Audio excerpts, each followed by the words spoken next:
All right, shalom, shalom. I want to give all praise, honor, and glory to Yahweh, Bahasham, Yahushai, Bahasham, Rachak Kodash. Double honors to our apostles and elders of Great Millstone. Peace, blessing, and many salutation to you, elect, across the four winds of this earth, fulfilling your lots, whatever your lot is, fulfilling your lot in righteousness, whether you're a prophet, a believer, a help, whatever the case is. Greetings and salutations unto you. I'm the brother Sha'ar from the Great Millstone Dallas camp, coming at you all with another lesson through the Spirit. Lord's willing here, this lesson is edifying. All right. Hey, the Most High is going to jack the heathen up, man. The Most High is going to jack the heathen up. I was doing some studying, just doing some reading in the book of Samuel. And I stumbled across something, and I'm going to go into it here in a second, but I thought it was very interesting, and the Spirit's telling me to put this here on wax. All right, when you read the book of Genesis, the 12th chapter, it goes into the call of Abraham, our father, our patriarch. All right, now the Most High had made an oath unto our father Abraham. All right, and when you start from the top and read down, all right, it's really the first few verses. All right, it gives him a promise, all right, in regards to how his seed are promised to be blessed, and those that come against his seed are promised to be cursed. Okay, now obviously we had went through the curses, and you read about those curses in the book of Deuteronomy, chapter 28, starting at verse, really just reading from verse 15 all the way on down. It goes into the curses. All right, that we're going to have to go through because we have forsaken the way of the Lord through time. All right. And it also goes into, when you continue on the next few chapters in Deuteronomy, how the curses that befell upon us are going to fall upon our enemies. All right. And ultimately, all of that goes back to the oath that was given unto our father Abraham, as pertaining to the second part of what I just said. The curses that befell upon us are going to fall upon our enemies. The Most High is going to jack these heathen up. I'm going to start at Genesis 12:1, and I'm going to read down to verse 3. It says, "Now the Lord said unto Abram, Get thee out of thy country, and from thy kindred, and from thy father's house, unto a land that I will show thee." And that land later on will become the land of Israel, but at that time it was called the land of Canaan. "And I will make of thee a great nation, and I will bless thee, and make thy name great, and thou shalt be a blessing. And I will bless them that bless thee, and curse him that curseth thee." All right. Now, has not Esau, Edom, the self-proclaimed so-called white man, has he not cursed us? All right. Does he not curse us daily with his policies that he pushes, with his lies, what he's done when he came over here to America? He's cursed us for hundreds of years. And the Most High had allowed this devil to fulfill his role of being a demon. And part of that goes into a measurement that we had to fulfill. All right. We had to serve captivity under a point of time. All right. And then our captivity was going to be lifted. And we're in a process where our captivity is being lifted. And now what we're seeing now is the start of the curse of Esau, Edom. And this is only the start. It's going to get a lot worse. We can talk about COVID-19 being a plague, is man-made. Yeah, it's a plague because the Lord put the spirit on these devils to create it. But they haven't really truly experienced the plague sent straight from the heavens. And they about to very soon. These devils are about to be cursed beyond comprehension. It says, "And I will bless them that bless thee, and curse him that curseth thee. And in thee shall all the families of the earth be blessed." So the main point that I wanted to tackle is the fact that those that cursed us are going to be cursed. All right. And I said I was reading and doing some reading, and the Spirit moved me to go, that's the Spirit. I opened right up to it. Wow. Okay. But the Spirit's telling me to go into this right here. All right. In regards to the book of 1 Samuel. All right. Because when you read this here, it's very interesting, because when you look at Israel, Israel is the Most High's possession. All right. So the Most High's possession was tossed into a land, into a foreign land among the heathen, and his possession was abused in this foreign land. Okay, matter of fact, before I read this in Samuel, I'm going to read this here in the book of Zechariah. It says, "For thus saith the Lord of hosts, after the glory hath he sent me unto the nations which spoiled you. For he that toucheth you, toucheth the apple of his eye." Okay. "For behold, I will shake mine hand upon them, and they shall be a spoil to their servants, and ye shall know that the Lord of hosts hath sent me." Okay. And that's, to a degree, that's a precept what we just read. Because as we were sent into a foreign land and we were made a spoil, all right, little did they know they spoiled the apple of the Most High's eye, being Israel. And now they're going to be a spoil, going back to what was written of in Genesis 12. All right, it says, "Cursed be that curseth thee." Okay. Now I said I was going to read this here in the book of Samuel, 1 Samuel, the 5th chapter. And I'm going to start at 1 Samuel 5:1. And remember, all right, because I said Israel is the Most High's prized possession. "Look what the Most High had done to our enemies, the Philistines, when they had taken his prized possession, which was the Ark of the Covenant." This is 1 Samuel 5:1. "And the Philistines took the Ark of the Most High and brought it from Eben Ezra unto Ashdod. When the Philistines took the Ark of the Most High, they brought it into the house of Dagon and set it by Dagon." All right, and for those of you all that don't know who Dagon is an idol that those heathen, namely those Canaanites, those Philistines, worshipped. All right, and really the word Dagon is how you say the word fish in the Hebrew. So it was a fish god that they were worshiping. Okay, so they had taken it pretty much into a shrine, all right, of Dagon. That's where they had taken the Ark of the Covenant. And the Ark of the Covenant, pretty much what was within that Ark was the tables of stone, which were the laws, Aaron's rod that budded, and some of the manna that had fell from heaven when we were in the wilderness. Okay, and we had carried that all throughout the wilderness around the time of Moses. All right. And when you read this here in Samuel, all right, around the time of Eli, who was a judge right before Samuel judged, the Ark of the Covenant had dwelt in Shiloh. Okay, that dwelt in Shiloh. And those Philistines had taken the Ark of the Covenant for the Most High to fulfill a will that he had told Eli. And he had told Eli, all right, that his seed wasn't going to live off anymore. All right, and he was going to kill his two wicked sons, being Hophni and Phinehas, who were priests, but they were doing abominable acts.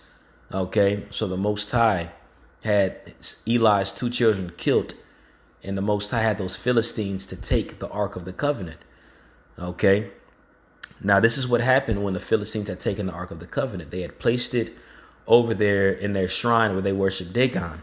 Okay, and it says, when the Philistines took the Ark of the Most High, they brought it into the house of Dagon and set it by Dagon. And when they of Ashdod arose early in the morning, behold, Dagon was falling upon his face to the earth before the ark of the Lord.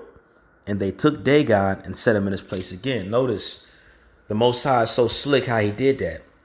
The next morning when they walked in there, they seen this statue or this idol of Dagon fell to his face in front of the Ark of the Covenant. All right, like it was paying homage to it, showing like this idol was showing that it wasn't the true God, but Yahweh is the true God. So he had that idol fall to its face. And when they walked in, that statue was face down in front of the Ark of the Testimony, the Ark of the Covenant. Okay. So it says, and when they arose early in the morrow morning, behold, Dagon was fallen upon his face to the ground before the ark of the Lord. And the head of Dagon and both palms of his hands were cut off upon the thresholds. Only the stump of Dagon was left before him, was left to him. And it was very spiritual that the Most High had both of Dagon's hands cut off. All right, his palms of his hands were cut off. All right, because also when you go into Dagon, Dagon is the so-called god of also planting and husbandry, fertility of the land. All right, and when you go into planting and husbandry, which goes to planting seeds, your hands are needed to do that. All right. So the Most High had Dagon's hands, which was the source of his so-called power, broken off. All right. Face down back into the Ark of the Covenant. Okay. It was very spiritual how the Most High had done that. And they realized that when they walked in there. So check out what else the Lord had done unto them. Okay. Mind you, this is the Ark of the Covenant. This is the Most High's. This is a prized possession. All right. That was tossed into a foreign land. Now, as this prized possession was tossed into this foreign land, look what the Most High had done to those that dwelt in that land. All right. Look what the Most High had done to our enemy because they had taken his prized possession. All right. If you see where I'm getting at in this lesson, it says, but the hand of the Lord was heavy upon them of Ashdod, and he destroyed them and smote them with emerods, which goes into hemorrhoids. All right. Even Ashdod and the coast thereof. And when the men of Ashdod saw that it was so, they said, the ark of the Most High, the God of Israel, shall not abide with us, for his hand is sore upon us, and upon Dagon our God. They sent them therefore and gathered all the lords of the Philistines unto them and said, what shall we do with the ark of God of Israel? And they answered, let the ark of the God of Israel be carried about unto Gath. And they carried the ark of God of Israel about thither, which was Gath. And it was so that after they had carried it about, the hand of the Lord was against the city with a very great destruction. And he smote the men of the city, both small and great, and they had hemorrhoids or emerods in their secret parts. Therefore they sent the ark of the God, Salakia, they sent the ark of God to Ekron. And it came to pass, as the ark of God came to Ekron, that the Ekronites cried out, saying, they have brought the ark of God, the God of Israel, to us to slay us and our people. So everywhere, all right, everywhere that the ark of the covenant was sent to, all right, those people suffered torment and destruction and despair. Okay, every location that it was moved to. All right. And this was also a 7-month process. It wasn't just quick. It wasn't just another day they had sent it. This is a little over a half of a year where the Ark of the Covenant kept being traveled and located from one area to another. Okay. So it says in verse 11, so they sent and gathered together all the lords of the Philistines and said, send away the ark of the God of Israel and let it go again to his own place, that it slay us not and our people. For there was a deadly destruction throughout all the city. The hand of God was very heavy there. And the men that died not were so smitten with hemorrhoids, and the cry of the city went up to heaven. So I wanted to read through that whole chapter real quick. And it's ironic. I didn't even know I read through the whole chapter. Okay. But yeah. All right. So it was very heavy when you go into this. Everywhere that this possession of the Most High had went, they were cursed. Destruction was upon them. They were cursed within a very foul fashion. All right. To the point where they were confused. Now, again, when you look at the Ark of the Covenant, all right, and how that was a prized possession, it was something that was held very dearly unto the Most High. And really, the Ark of the Covenant was more so just a similitude of ultimately Yahweh Shai. Okay, because what was in there was the staff that budded, which Yahweh Shai is called the branch. The tables of stone were there, all right, which goes into the law, okay, which Yahweh Shai comes in the volume of the book. And also you had the manna, which Yahweh Shai reference. He represents the manna from heaven. All right. And that is within us. That is within us. So why Yahweh Shai said, if any man love my Father and myself, all right, and keep his word, my Father and myself shall make our abode or dwelling within them. So you look at how the Ark of the Testimony is a prized possession to the Most High. You look at Israel, all right, namely the elect, and how the elect are very dear unto the Most High. It's even written of in the book of Wisdom of Solomon, the 4th chapter, that he hath respect unto his chosen. And as we were taken into these different areas of captivity throughout history, and now look where we're at right now, America. Okay, we're at America. Even around the time of 70 AD, when you go into the history, all right, when we fled into Africa, all right, around the time of 66 to 70 AD, when Jerusalem was being seized by Titus well, Vespasian and Domitian. Okay, those Israelites, we fled into Africa, but there was a large number of us that were taken captive and were killed off. And when you go into that history, those Romans were catching hell around that time. The Lord was plaguing them. Okay, and this was around the time of what's called the Flavian dynasty. Okay, and the Most High was plaguing them. All right, now we're over here in America.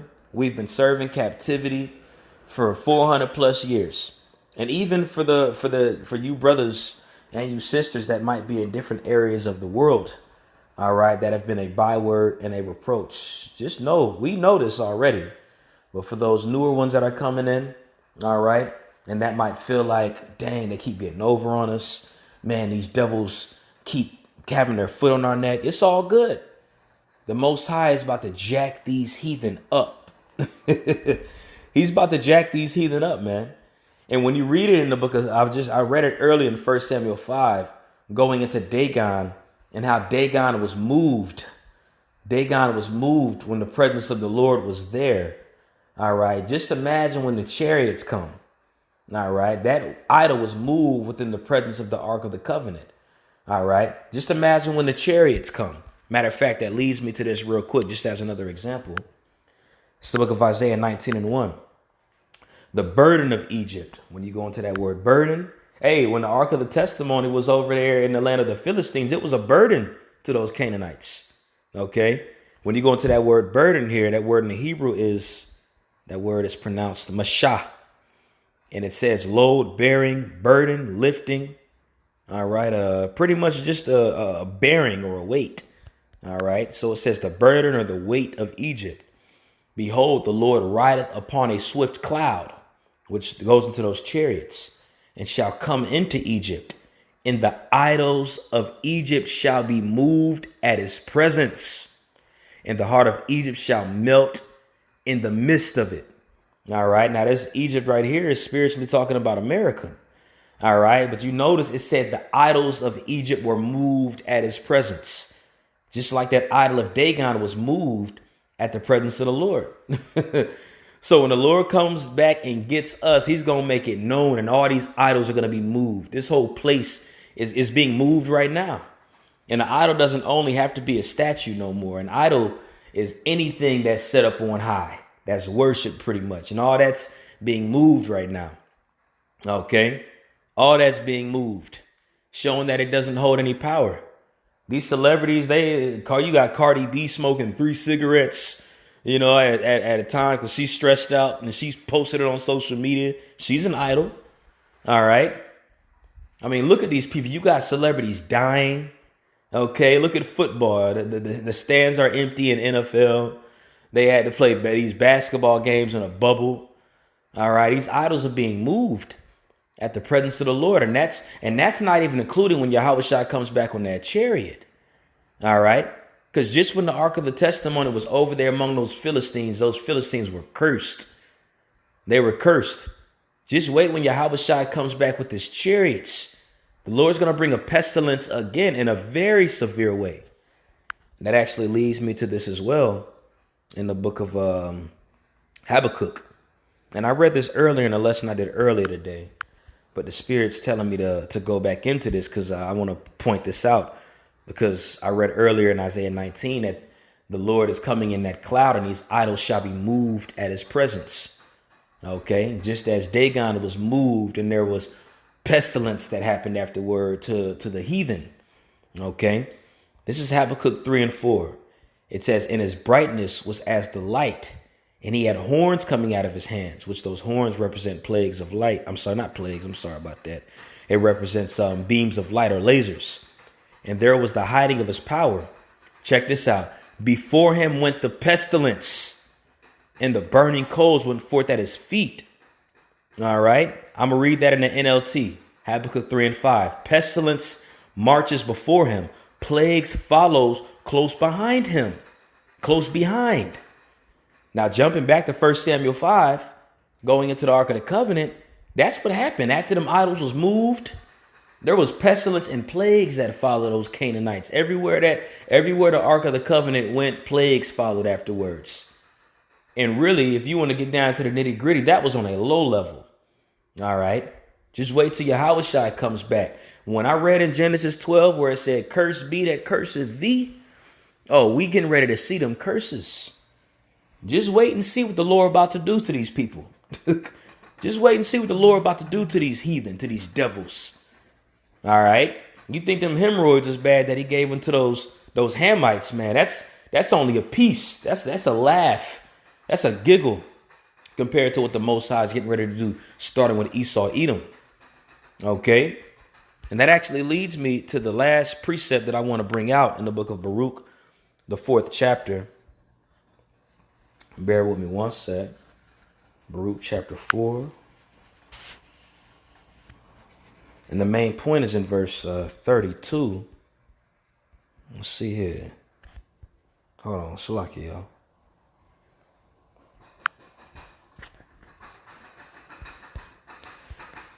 This is the book of Baruch chapter 4, verse 31. Miserable are they that afflict thee and rejoiced at thy fall. Miserable are the cities which thy children served. Miserable is she that received thy sons, because we are a prized possession. And with us being a prized possession, as Zechariah had put it, the apple of the Most High's eye, all right, the people that had taken us, these Edomites that had taken us, are getting ready to be a spoil. All right. Now, it wasn't immediately how it happened. Again, the Most High deals with portions. All right. Certain measurements have to be fulfilled. Okay. So the measurement we had to be over here in America was 400 plus years. And now we're seeing this judgment transpire, just like when we were in ancient Egypt. All right. The measurement that had to be fulfilled was 400 plus years.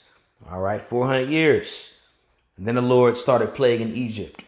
All right. The Ark of the Covenant had to be over there with them Canaanites for those 7 months. All right. And then they started. Well, really, it was earlier, but them 7 months after that, that's when they had brought it back over there to the land, to us. OK, so, again, when you look at us being the Most High's prized possession, we have to constantly remember that the Most High is going to fight for us. And he is. All right. The Most High is going to fight for us. Okay. And he's going to tear these people up. Bro, the scriptures say miserable are the cities which thy children serve. When you look outside, look at all the uproars taking place. Look at all the fighting that's going on, all the protesting. And then sit back and think that that's only a small inkling of what's getting ready to happen to Babylon. Only a small inkling. I read earlier in Habakkuk 3. All right. When Yahushua, really, when you go into the coming Yahushua, I said plagues followed them. These people are going to be plagued in their mind, in their flesh, in all manner. Okay. And it ain't going to be nothing that they can do that can stop what the Most High is getting ready to bring. All right. Verse 33 says, "For as she rejoiced at thy ruin and was glad at thy fall, so shall she be grieved for her own desolation. For I will take away the rejoicing of her great multitude, and her pride shall be turned into mourning.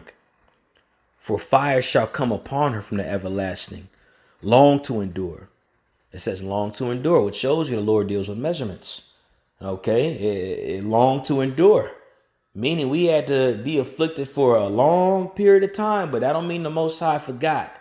That don't mean he just changed like Christianity like to say. Christianity like to go into how the Lord just changed. Okay, no. He allowed that to happen just so they could get even prouder and believe that there ain't going to be nothing that's going to happen to them. Okay, the Lord judged them Canaanites quick. With the Ark of the Testimony, judged them quick. The Most High allowed these devils to go on a long period of time in their pride. And when he gets them, it's going to be all the more dreadful. Okay. It says, "For fire shall come upon her from the everlasting, long to endure. And she shall be inhabited of devils for a great time." And when you go into that scripture there, that's really the inhabitant of devils. That's a precept to Revelation 18, where it goes into how every hateful and foul bird is going to be left in the midst of Babylon, meaning just desert animals after the nukes come. All right, because that fire is really just going into the nukes that's going to hit America, which is Mystery Babylon.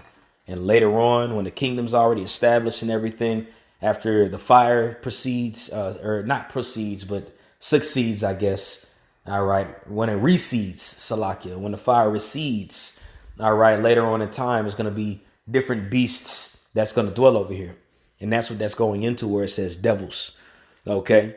But going into the point, man, miserable are these people that had taken the prized possession of the Lord.